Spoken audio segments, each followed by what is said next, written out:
Les agents de la marine marchande regroupés au sein du SINAM réclament avec fermeté une révalorisation de leur statut professionnel. Objectif, permettre de mieux exercer leur métier dans des conditions optimales et remplir avec rigueur et maestria les missions régaliennes qui sont les leurs. Lors de la rencontre d'Arambo en novembre l'année dernière, abordant ce sujet, M. le directeur général lui-même avait promis à l'ensemble des agents que la fin du mois de janvier 2025 n'arriverait pas. Il va se battre pour verser aux agents quelque chose dans le cadre de la prime de rendement. Nous sommes en septembre, la même année aujourd'hui, rien n'a bougé et nous ne voyons même pas l'ombre d'un espoir d'un paiement quelconque.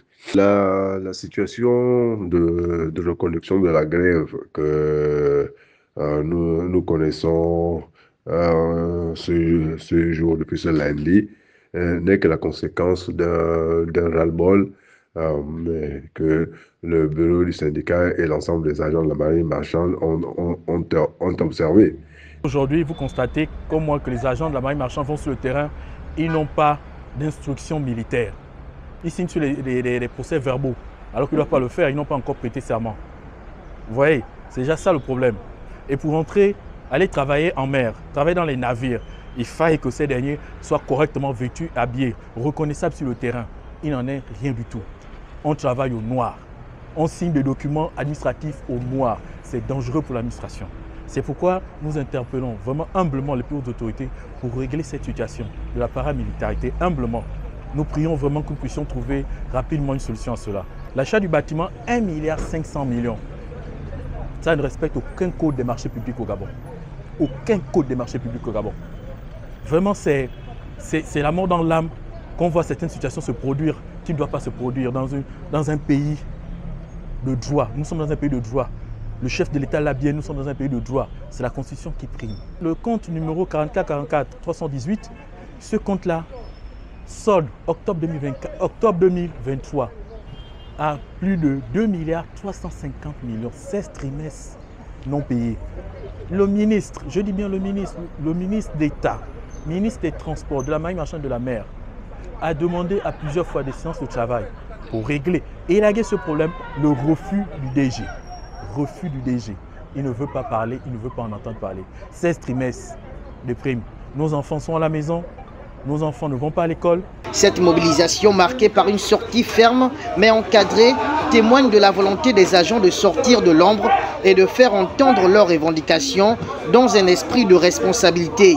Une grève de 3 jours menée conformément aux dispositions légales en vigueur en République gabonaise a permis de poser les bases du dialogue. Au terme de notre grève d'avertissement de 3 jours, nous avons respecté le principe de loi, le service minimum. Nous suspendons notre grève d'avertissement pour rester fidèles aux principes constitutionnels et à la politique du chef de l'État. Au sortir de cette élection, nous allons apprécier l'évolution des décisions ou recommandations qui seront prises par la hiérarchie et nous aviserons. Les griefs qui lui sont reprochés au directeur général sont celles-ci. Le non-respect des textes, par exemple l'arrêté 0022. Cet arrêté convoque les parties prenantes, à savoir l'administration maritime, la direction générale de la marine marchande, un représentant du secrétariat général, un représentant de l'inspection des services, un représentant du cabinet du ministre d'État et les représentants du bureau du syndicat. Malheureusement, les conditions ne sont pas respectées. Deuxième point, l'insubordination du directeur général vis-à-vis de son ministre de tutelle, du secrétariat général, de l'inspection générale des services, tout en disant, je cite, « Vous ne faites pas partie de mon conseil d'administration. Je prends mes marques chez le président de la République. » Les sanctions vis-à-vis des agents en suspendant leurs émoluments de façon arbitraire, en flagrante violation avec la réglementation en vigueur du Code du travail en République gabonaise. Suspension du syndicat, toujours en violation flagrante avec les textes en vigueur tant bien qu'il n'a pas qualité.